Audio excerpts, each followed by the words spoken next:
Bonsoir et bienvenue à toutes et à tous. Vous êtes bien ici sur France 3 Occitanie. À la une ce soir, les 20 ans de la loi handicap. Un texte majeur mais qui peine toujours à être appliqué. Des mobilisations ont eu lieu dans toute la France, notamment à Perpignan et Montpellier pour plus d'accessibilité et d'inclusion. On en parle avec Catherine Chaptal de l'APF France Handicap Héros.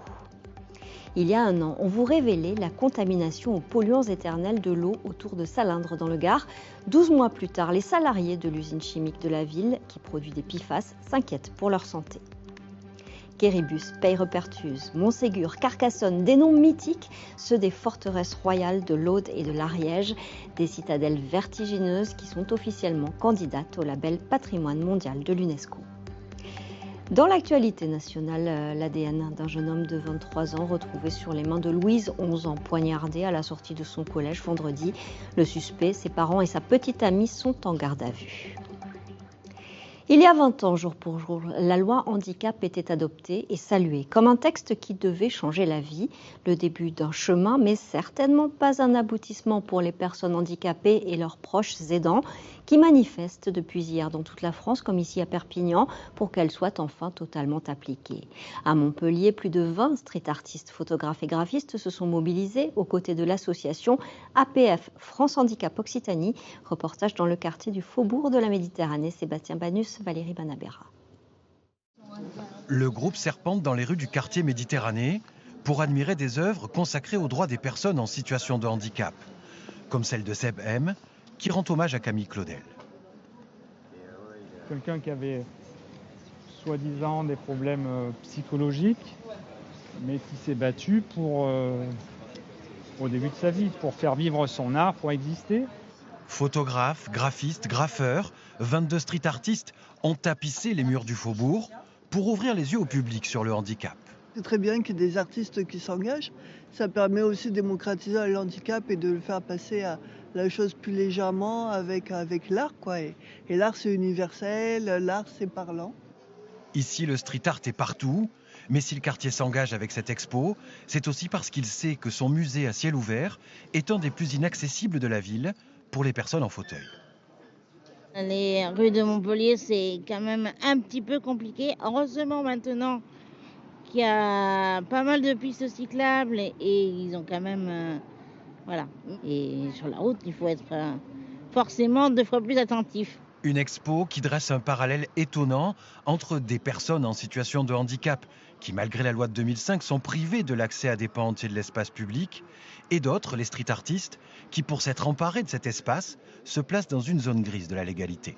Il y a des lois qui sont faites pour être chatouillées, comme je disais, mais d'autres qui ne le sont pas, d'autres pour lesquelles il n'y a pas de demi-mesure. Et il me semble que celle sur le handicap n'est pas appliquée à sa juste valeur, quoi. Donc ça ne me dérange pas de faire quelques gardes à vue de temps en temps, on y est toujours bien accueilli, mais j'aimerais partager mes gardes à vue avec ceux qui ne respectent pas la loi de 2005 aussi, de temps en temps. Le street art s'engage pour le handicap. L'expo est à découvrir librement dans les rues du quartier Méditerranée de Montpellier. Alors cette loi, que dit-elle? On va faire le point avec Émilien David. Bonsoir Émilien. Bonsoir. Alors cette loi, Valérie, elle était portée à l'époque par Jacques Chirac qui défendait un droit à l'indépendance. Elle repose sur 2 piliers. D'abord, l'accessibilité par exemple à l'emploi. Depuis 2005, les entreprises doivent employer au moins 6% de travailleurs handicapés. L'accessibilité aussi à tous les lieux qui accueillent du public. Les mairies, les cinémas, les magasins par exemple sont obligés d'avoir des aménagements et accessibilité bien sûr au logement. À partir de 2005, tous les appartements neufs devaient en principe être aux normes handicapées. Et le deuxième pilier, c'est la compensation financière. L'État, par des aides et allocations, doit compenser les conséquences du handicap. Donc voilà, cette loi, elle était très ambitieuse. À l'époque, applaudie par tous les acteurs du secteur qui la trouvaient quasi parfaite. Et depuis 20 ans, où est-ce qu'on en est finalement? Alors le bilan est plutôt décevant. Déjà, certains objectifs ont été revus à la baisse, comme celui sur les appartements neufs adaptés au handicap. On est passé de 100% à 20% en 2018, ce qui diminue les chances d'accéder à un logement.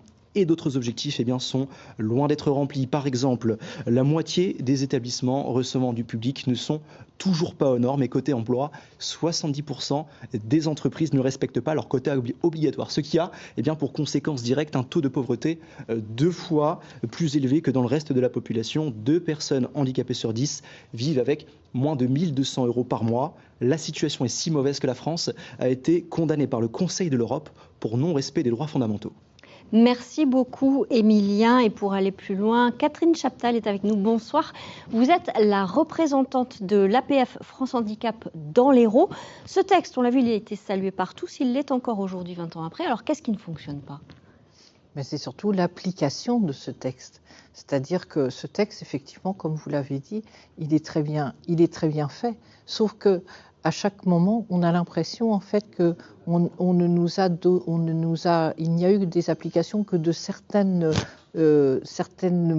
morceaux ou certaines choses et pas d'autres ou pas assez pas assez ambitieux. C'est-à-dire que c'est un manque de volonté ou de moyens ? Surtout de moyens, parce que effectivement, pour réaliser tout ça, il faut mettre des moyens.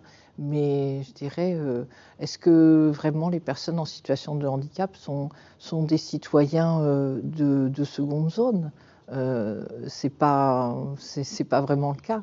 Je ne pense pas. Et c'est ça c'est ça que nous revendiquons, c'est-à-dire que depuis 20 ans, loi très ambitieuse, mais qui a été formidablement accueillie, effectivement, mais pour le coup, qui a donné beaucoup d'espoir. Et à chaque moment, en fait, on a l'impression soit de gravir chaque marche avec tellement de peine, ou alors même, comme vous l'avez dit, de redescendre d'une marche. Et j'imagine que la conjoncture budgétaire actuelle vous inquiète ?